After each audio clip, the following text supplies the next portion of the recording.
안녕하세요. 잘 지내셨어요? 감기 조심하시고, 음, 그 바이러스라고 하는 이것은 음, 누구하고 가까이 지낼 때 일어나는 작용이죠. 그죠? 누구하고 가까이. 그러면 이 바이러스만 영향이 있을까요?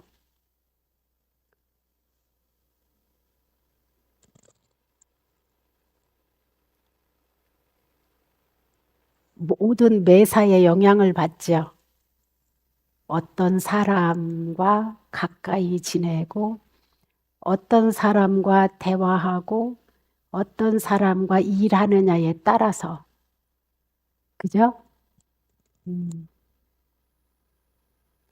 그 어떤 이, 이 생명 존중에 대해서 이제 이것을 우리가 초등학교 때 교육을 받나요? 언제 교육을 받아요? 우리나라에서는?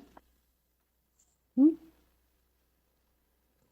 음, 근데 우리 불교에서는요, 나이에 관계없이 교육을 받거든요.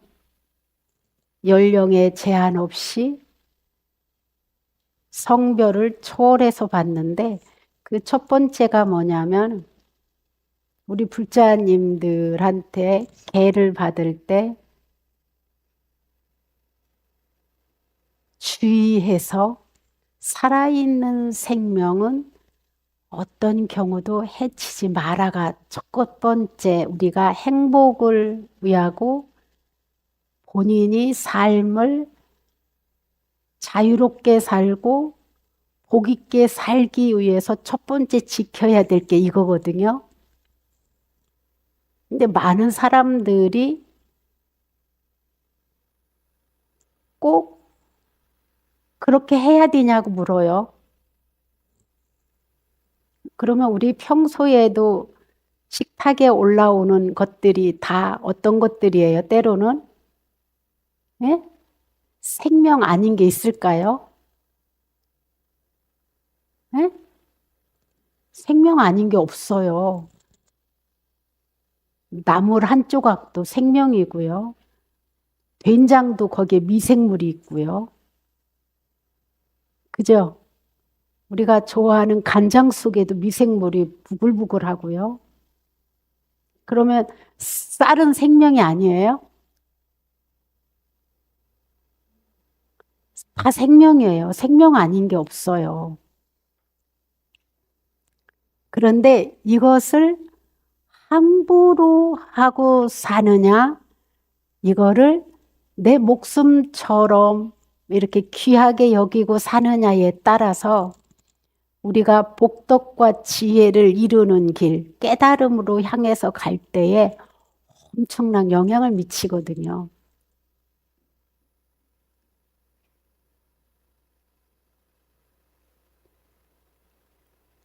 부처님께서 단명한 사람, 병이 많은 사람은 전생에 살생을 많이 한 과부라고 해요.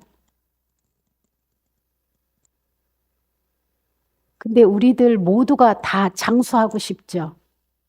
그죠? 그것도 건강하게 장수하고 싶어요.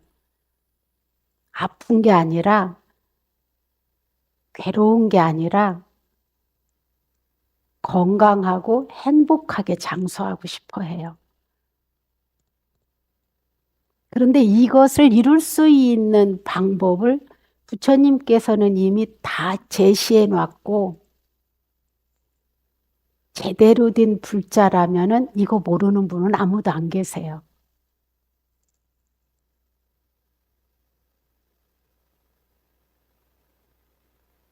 그런데 지식으로만 알고 있으면 반을 아는 거예요. 직접 행위를 통해서 그것을 찾고 공덕을 쌓아가는 사람은 그 부처님의 가르침을 다 안다고 봐도 돼요. 그 하나에 대해서만큼은. 그런데 이 방생에 있어서 그러면은 꼭 물고기만 살려주는 게 방생이냐?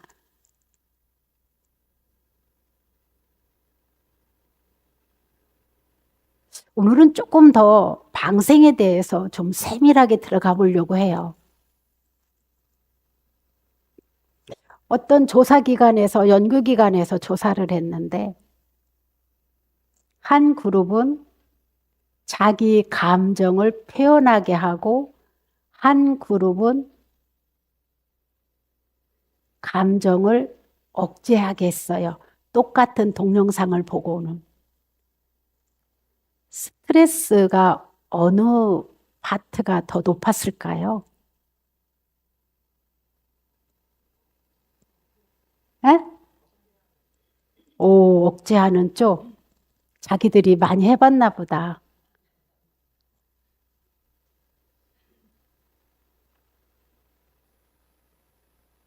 억제하는 쪽이 훨씬 더 내부에서 스트레스가 더 많았는데 더 중요한 것은 이것을 그 동영상을 보고 화가 잔뜩 날 수 있는 동영상을 보게 해놓고는 이제 공유를 하게 했어요. 나누기를 했어요. 상대방한테 나의 이런 감정을 이야기하겠다는 거죠. 그런데 스트레스를 많이 받은 사람이 감정을 억제하고 말을 하는 사람, 그리고 말을 듣는 사람이죠. 이미 스트레스를 말로 풀고 말을 했을 때 듣는 사람 어느 쪽이 더 스트레스가 많았을까요? 어? 억제하면서 내 말을 들어준 사람이 억제해서 스트레스가 높은 사람보다 이 말을 듣는 사람이 스트레스가 더 많더래요.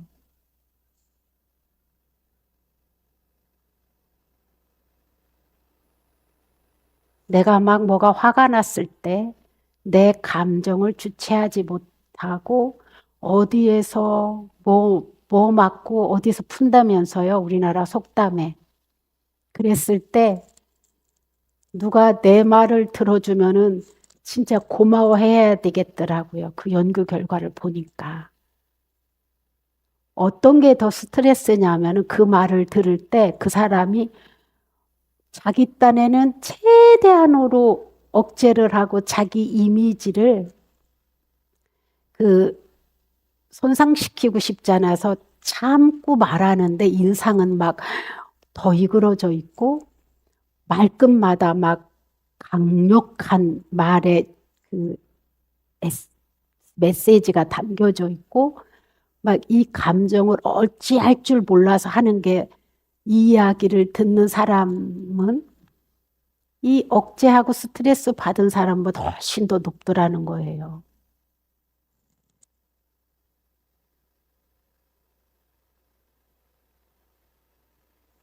진짜 방생하는 사람은요, 진짜 상대를 존중하는 사람은 그럼 어떻게 해야 돼요? 우리들은 수행하는 우리들은 어떻게 해야 될까요?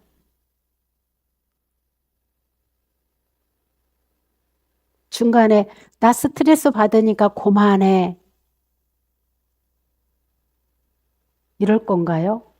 아니면 막 스트레스 받으니까 네 이야기 듣다가 내가 더 스트레스가 쌓여가지고 내가 더 화가 나 그렇게 공감을 하면서 풀을까요? 어떻게 할 거예요, 여러분들은?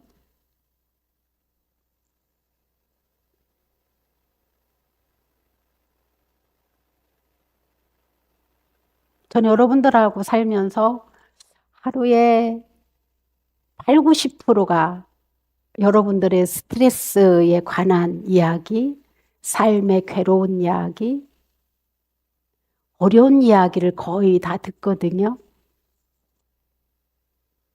여러분들 같은 경우도 남편하고 자식, 아내하고 살면서 칭찬보다는 수고했다는 말보다는 지적하고 별로 유쾌하지 않은 말을 더 많이 듣는 집들도 있죠. 주고받는 집들. 여러분들은 어떻게 해소하고 계십니까? 응?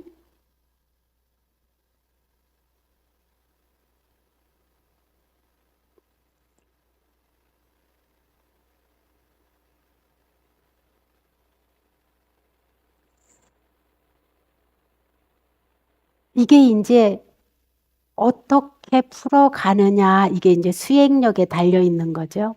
이게 진짜 불자인 거예요. 그거 실천하지도 못하는 거 달달달달 외우는 것도 좋은 기도인 거는 사실이에요. 왜? 알고 있으니까 언젠가는 실천할 수 있으니까. 아예 모르는 사람보다 훨씬 가능성이 높으니까. 그러나 진짜 참 불자들은요, 나의 삶 속에서 이 어려운 상황, 유익하지 않은 상황을 어떻게 해서 유익하게 만들까? 어떻게 해서 서로 편한 관계를 유지할까? 어떠한 방법을 통해서 그와 나의 이 38선, 전쟁을 통해서 그어놨던 38선 없이 지낼 수 있을까? 이게 이제 참 지혜로운 불자라고 할 수 있고, 어, 마음을 공부하고 닦는 사람이라고 할 수 있는데, 집에서 하고 있는 방식을 한번 내놔 볼래요? 어떤 집은 가만히 보면은 거사님이 벙어리가 돼서 위기를 넘기는 집도 있는 것 같고, 어느 집은 보살님이 좀 지혜롭게 해서 넘기는 집도 있고, 어느 집은 둘 다 주의력이 없으면, 주의력은 남에 대한 배려인 거거든요. 남에 대한 배려가 없으면 늘 싸우고, 그래서 그 자식들이 집에 오기 싫어할 만큼, 그리고는 이 자식들도 성장을 해서 결혼한 다음에는 이것의 유전이 돼서 살고 이러잖아요. 여러분들은 이 절에 다닌다고 하면서 가족한테 변한 모습이 있어야 되거든요.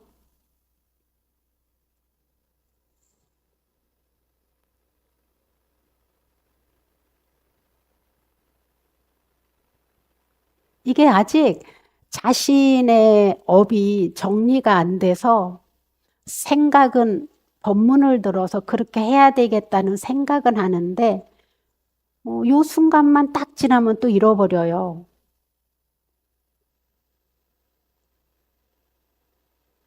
그래서 많은 집들을 가만히 살펴보면 한 가지 원인으로 평생을 싸우는 집도 있어요. 한 가지 원인으로. 그게 뭐냐면 수도 없이 그거 가지고 트집 잡거든요. 그래도 상대는 바꿀 마음이 없어요. 왜 바꿀 마음을 못 내는 거죠?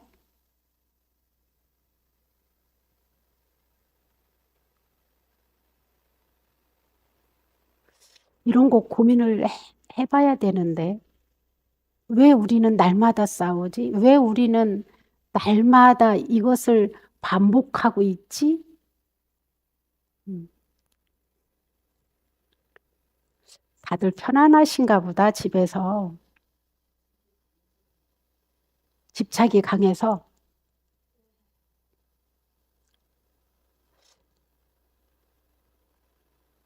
음,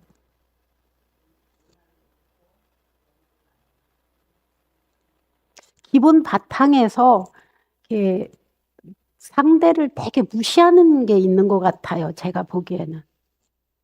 그죠? 상대를 딱 무시하고 들어가요.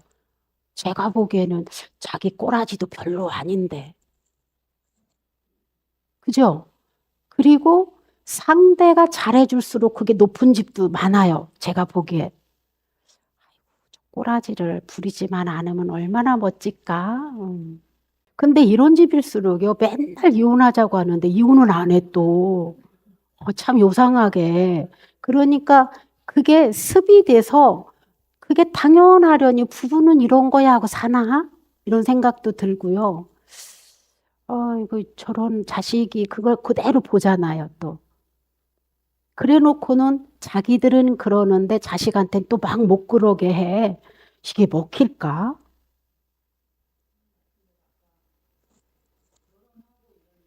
음, 안 오죠. 네, 안 오죠. 그 배우자, 상대 배우자가 그거를 그대로 보고 집에 가서는 2차 전쟁이 일어나잖아요. 그 다음에 3차까지 가잖아요. 4차, 5차까지 가면은 거기도 똑같이 이렇게 살던가 안녕히 계세요. 이래야 되잖아요. 그죠? 그래서 제가 올해부터는 이렇게 실생활에서 여러분들이 어떻게 방향을 바꿔 가야 할지에 대해서 법문을 이제 앞으로 해야 되겠구나. 고차원적으로 부처님 앞에 뭐 어쩌고 저쩌고 이거 다 좋지만 그렇게 하라고 하는 건데 여러분들이 실질적으로 오로지 나의 이득만 위해서, 나의 소원 성취만 위해서, 나의 못 이룬 것을 뭐만 이루기 위해서 다니는 이 목적이 다 잡혀 있으니까 이게 그래서 수행하라고 이렇게 간곡히 청해도 이게 자기 꼴을 못 보기 때문에 이게 안 고쳐지는 거예요. 그래서 제가 너무 안타까운 게 그 남편을 미워하면 누구를 미워하는 거예요? 나를 미워하는 거예요. 상대를 미워하는 거는 나 자신을 내가 괴롭히고 있는 중인 거예요. 누구를 막 비난할 때는 그 비난이 그 사람한테 안 들어가거든요. 들어가는 경우에는 맞장구 칠 때 들어가요.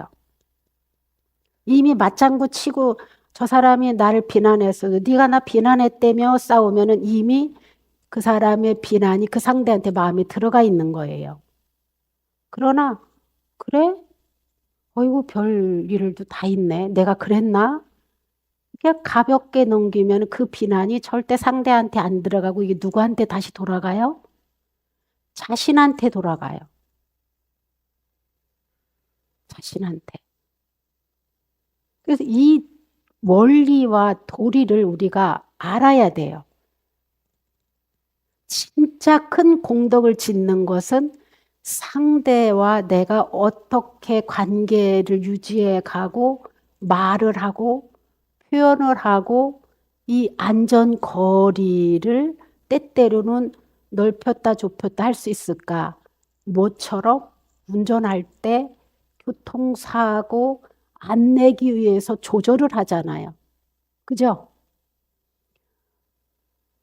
차가 밀려 있을 때는 조금밖에 갈 수 없어요. 차가 거리가 좀 많이 떨어져 있으면 속도를 내도 돼. 근데 우리는 우리 마음대로 속도를 내고 싶고 우리 마음대로 멈추려고 해. 상대의 입장은 전혀 고려하지 않고 이 주의력이 없는 거예요. 쉽게 말하면 상대가 많이 화가 나서 인상을 쓰고 있으면 살짝 피하는 것도 좋아요. 기분이 나쁜데 안 건드려야지. 예. 그러면 그 사람도 자기 이미지를 결코 상대방한테 나쁜 이미지를 남기지 않으려고 누구나 최대한으로 노력해요. 그죠? 최대한으로 노력하기 때문에 그 사람도 생각이 있어요.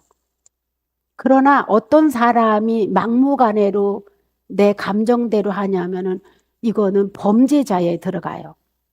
그 이상을 넘치면 범죄자인 거예요.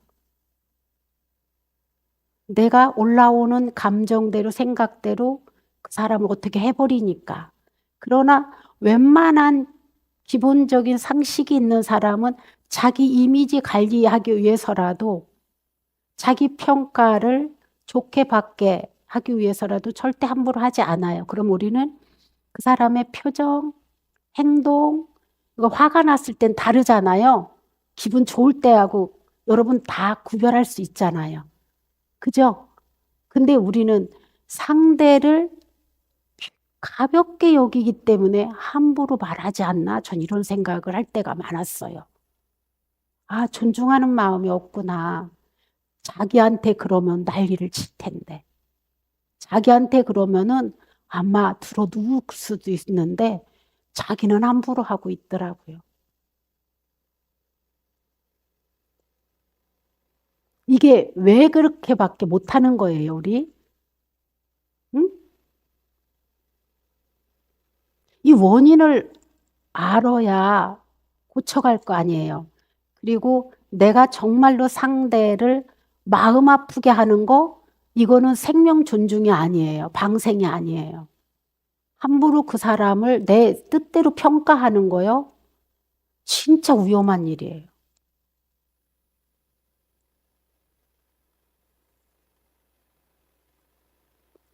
내 잣대대로 상대를 오해하는 거, 그 사람이 그렇게 했는지 안 했는지 확인도 안 하고 판사처럼 판정을 내리고 그렇게 그 사람의 이미지를 본인 마음 안에 몰고 가는 거, 이거는 결코 자기를 위해서도 이롭지 않아요. 굉장히 위험해요. 자기 안에 계속 부정적인 에너지를 쌓고 있는 거예요. 절에 다닌다고 선업을 쌓아서 복덕을 이루고 마음을 잘 단속해서 지혜를 이루려고 다니는 이 목적이 거꾸로 돼버려요.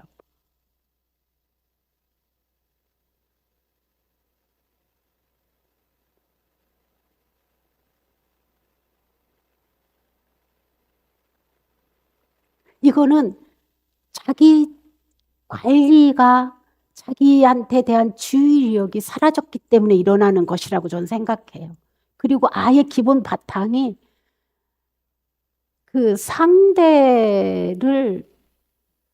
저렇게 함부로 말할 수가 있을까? 저 상대가 이 말을 진짜 들으면 되게 화나고 서운하겠다라는 생각이 들 때도 있어요. 왜? 그 본인한테 대화도 안 해봤잖아요. 그랬는지 안 했는지 확인이 안 됐잖아요. 근데 우리 생각대로 하는 것은요, 이게 마장이에요. 자기가 업에서부터 일어나는 것에 끄달려서 자기 생각에 번뇌를 막 보태가지고 괴롭기가 이를 데가 없어요. 자기와 자기가 계속 싸우고 있어요. 근데 상대방의 입장을 한 번만 돌이켜 생각해도 이것을 멈춰갈 수 있어요. 상대방의 입장. 막 여러분들은 막 기어코 끝장을 보려고 하는 그런 마음이 있대요, 보면. 기필코 끝장을 봐서 사과를 받아내든가 싹싹 빌게 하든가 이런 빌은 거 받아서 여러분이 이득이 있어요? 네? 뭐 이득 있습니까? 그 사람은 가슴이 찢어져고 다 망가졌는데도 사과 받으면은 여러분 행복해요? 네? 되게 독하더라고요. 되게 독하고 어느 때 무서워요. 그 여러분들의 악질 같은 성품이.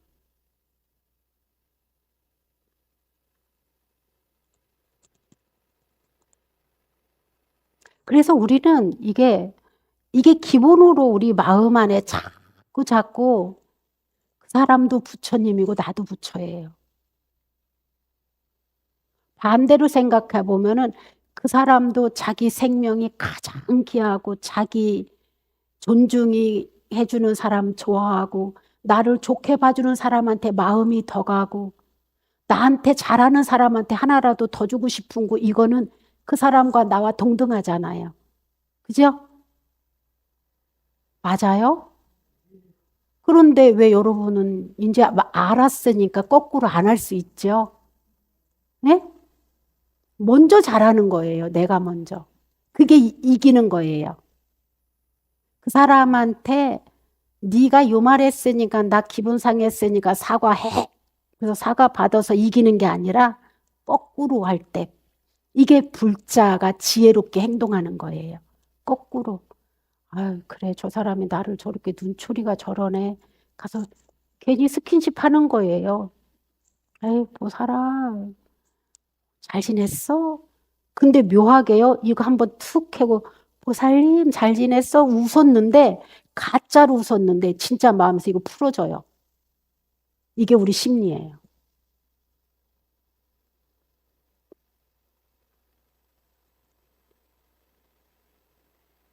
그게 뭐냐? 방 안에 캄캄하고 습기가 가득하고 벌레가 우글거리는 그 속에서 살려면 문을 박차고 나와야 하듯이 그러면 햇빛도 보고 문 열어놓으면 거기에 습기로 인해서 캄캄하고 어두운 데에서 독충이 생겼던 게 다 문 열어놓으면 도망가요. 그 순간 행동으로 했을 때 우리 마음이 막 유동적으로 어느 결에 이 마음이 싹 사라져 있어요. 근데 이게 안 되면은 연습해요. 연습해야 돼요. 그리고 표현하는 것도 연습해야 돼요. 나는 그런 사람이 아니라고. 나는 절대 못 그런다고. 그러면은 그렇게 내내 괴롭게 사세요. 이러고 마셔야 돼요. 근데 자식이나 남편이 이럴 땐 이걸 설득시켜야 되잖아요. 그죠? 여러분이 계속 같이 괴로울 수가 없잖아. 남담이면 안녕히 가세요. 그러면 되는데 같이 사는 사람한테는 어떻게 하시겠어요? 응? 같이 살아야 되는 사람. 평생을 봐야 되는 사람한테. 안 봐도 되면 더 좋고. 뭐 어때? 괜찮아. 내가 죽을 만큼 괴로우면 안 봐야 돼.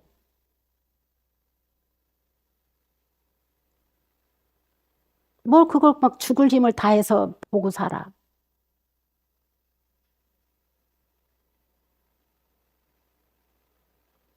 그런데 그럴 정도가 아니고 그랬다 안 그랬다 그러는 사람 있잖아. 어느 땐 기분 좋고 어느 땐 기분 나쁘고 근데 저것은 아주 나쁘게 여기고 있고 그러면 여러분도 어떻게 설득할 거예요? 어떻게 여러분이 본을 보일 거냐 이 말이야. 응? 이런 거에 대해서 선수가 이제 진짜 수행자이고 지혜로운 사람인데 이거 어떻게 연습해야 돼요. 나는 그런 사람 아니야. 절대 나는 못 굽혀가 아니라 한번 굽혀봐. 이게 이기는 거라는데. 나의 행복을 위해서 내 마음에 이 부정적인 못이 계속 박혀져 있는 이 못 때문에 살면서 이 자기 가슴 아팠던 이 못이 박힌 것 때문에 너도 그렇게 해봐 이렇게 말하거든요. 이 못을 본인 스스로 뺄 수 있어야 되거든. 수행이나 기도나 봉사나 법문을 통해서 내 마음에 있는 대못을 하나하나 빼낼 수 있어야 상대한테 이 못질을 안 하는데 자기가 못이 박혀서 괴로우니까 나도 아프니까 너 당해봐. 아주 보복심은 뛰어나잖아요, 우리가. 어? 진짜 보복심이 뛰어나잖아요. 막 그쪽에서는 아주 말 한마디 실수했는데 그 공격은 100마디 하잖아. 혼자도 하잖아. 해석 안 돼서 막 속에서 야, 뭐 어쩌고 저쩌고 지는 어떠고 저쩌고 이거를 못 참으면 친구나 내 말을 들어줄 사람한테 그때 하잖아요. 내 말을 들어주는 사람한테. 기어코 관찰시키려고 하잖아. 그렇게 수행을 하면 얼마나 멋질까. 근데 이거를 딱 돌릴 수 있는 힘이 뭐냐는 거예요. 이걸 돌릴 수 있는 힘. 에이구.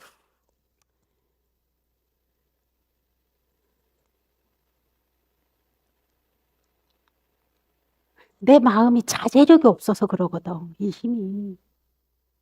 그리고 막 감정은 막 여기서 발광을 하잖아요. 마음에서. 이거를 어떻게 폭발을 할 수도 없고 안 할 수도 없고 막 그러니 얼굴이 얼마나 이그러지고 얼마나 막 참느냐고 애쓰고 이게 보이잖아요. 그런 사람한테 가면은 여러분이 제일 먼저 해야 될 말이 있어요. 어떻게 말해요, 집에서? 여러분, 아주 아기한테 어떻게 말해요? 이게 아기거든. 자기 마음을 못 다스리는 사람은 나이가 80이 됐어도 아기거든. 근데 나이가 20이 됐어도 자기 마음을 자유자재로 잘 이렇게 제어할 수 있는 사람은 스승이고 어른이거든. 여러분들은 어떻게 할 거냐고, 이 아이한테. 자식들 많이 키웠잖아요. 다 키웠을 것 같은데. 같이 화냈나? 막 화내고 막 욕하고, 어, 얼르고 달래는 거예요.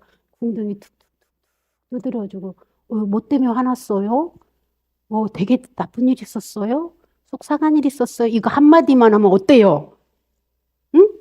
이제 화를 내든 사건, 사고가 있었던 일을 말을 하든, 그죠?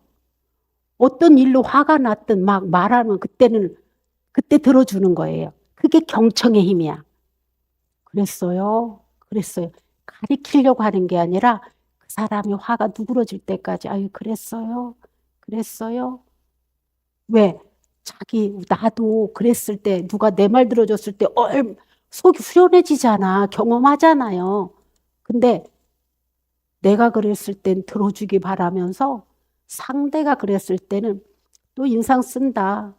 아유, 또 뭐 병이 돋았다. 그런데 뭐 저한테 와서 말할 때 보면 그래. 아이고, 저 이쁜 얼굴로.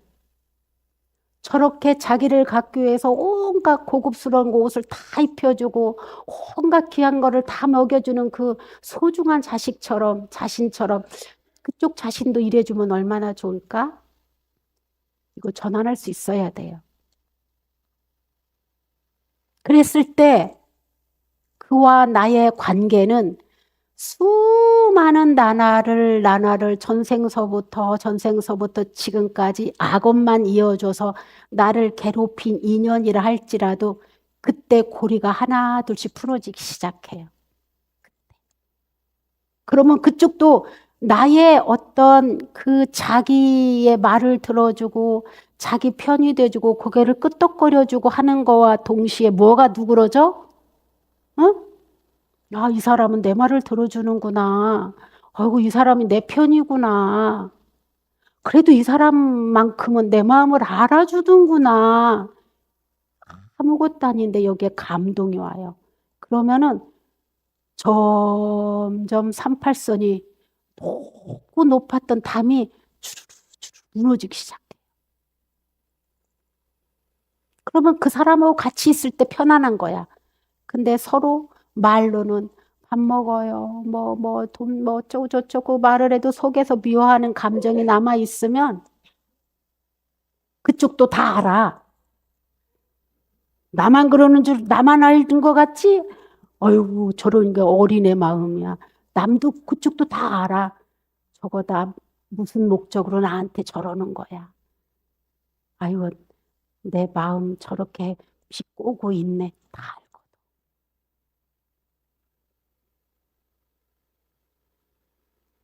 진심이 없어서 상대가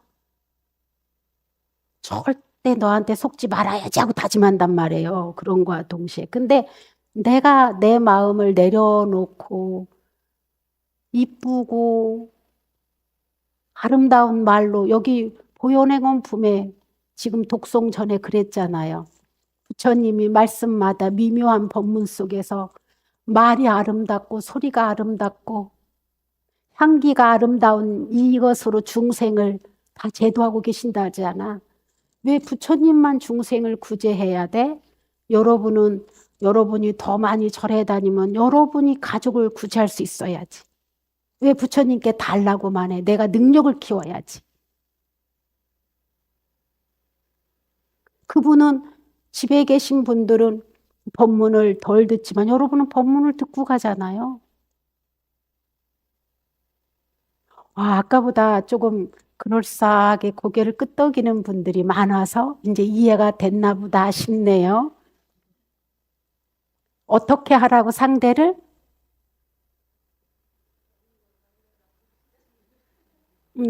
아주 애기처럼 땡깡 피면 달래주는 거예요. 근데 갑자기 또 어른처럼 하면은, 네, 그랬어요. 맞아요, 맞아요. 응해주라는 거예요. 이거 돈 들어가요? 어? 돈도 안 들어가는데 이렇게 하면은 누가 제일 마음이 좋아져요? 내가 좋아지고 상대도 좋아지고 이게 바로 지혜 공덕인 거예요. 이게 업장을 녹이는 방법인 거예요.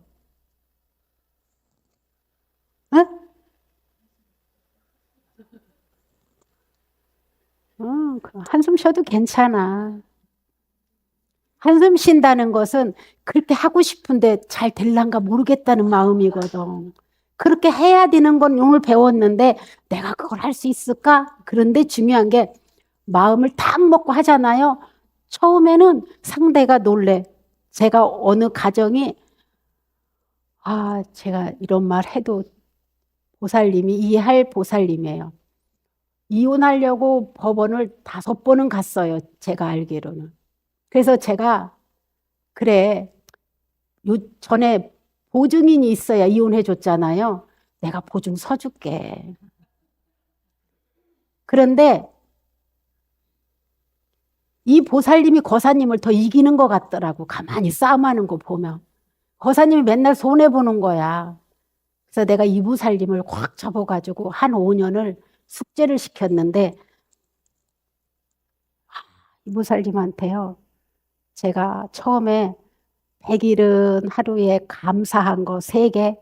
근데 일주일이 지나고 2주일이 지나도 답이 없어요. 그래서 제가 계속 하는 거예요. 서로 약속했으니까 제가 먼저 하는 거예요. 감사 명상을.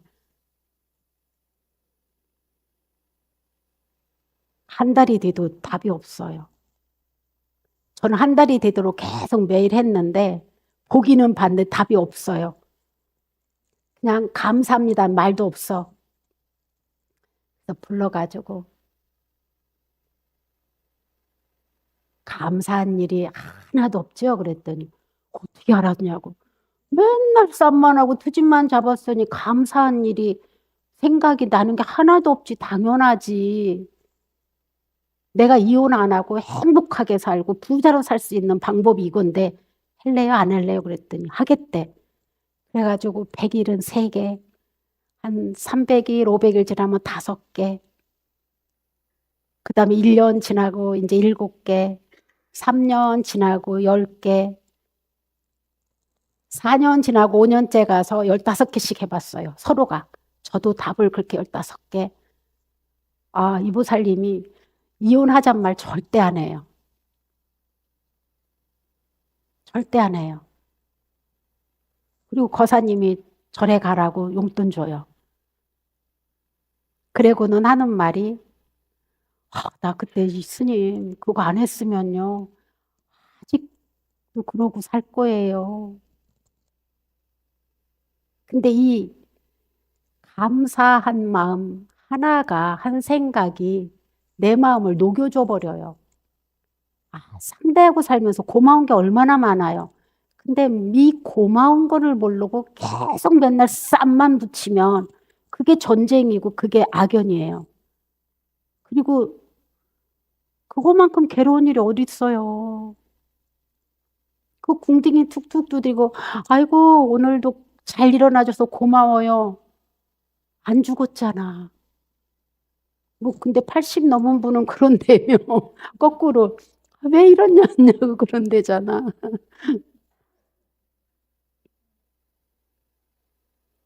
내 꼬라지 봐준 것만 해도 고맙잖아. 내 꼬라지, 내 꼬리 뭐 그렇게 예뻐? 아유, 고마워요, 고마워. 내 꼬라지. 그 사람도 얼마나 애쓰고 살았는데. 그러면 상대가 귀하게 여겨져요. 내 꼬라지 봐줄 사람이 남들 앞에 나타나지 않았던 그 흉한 꼴을 봐줄 사람이 그 사람뿐이잖아요. 그리고 무슨 일 있으면 제일 먼저 달려올 사람들이 누군가 손꼽아 이름을 써보세요.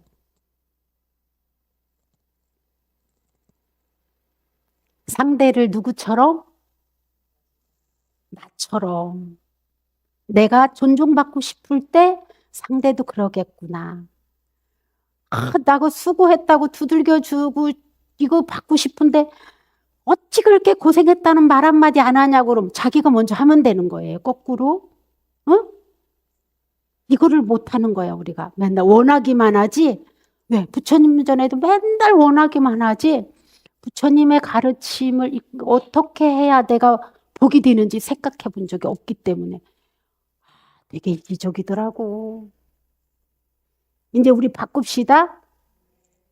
어떻게? 상대를 나처럼 귀하게 여겨주는 거예요. 내가 받고 싶은 거를 상대 먼저 해주는 거예요. 내가 인정받고 싶은 만큼 상대를 인정해 주는 거예요. 그리고 내가 귀한 존재로 빛나고 싶은 만큼 상대도 귀하게 여겨주는 거예요. 그리고 잘 참고 하지 말아야 될 말과 해도 괜찮은 말을 잘 고려할 줄 알아야 돼요. 매일 부정적인 말만 뱉어봐요. 다 도망가요. 자, 그래서 말을 예쁘게 할 수 있고 선하게 할 수 있고 기쁘게 할 수 있는 말을 써도요. 말이 다 통해요.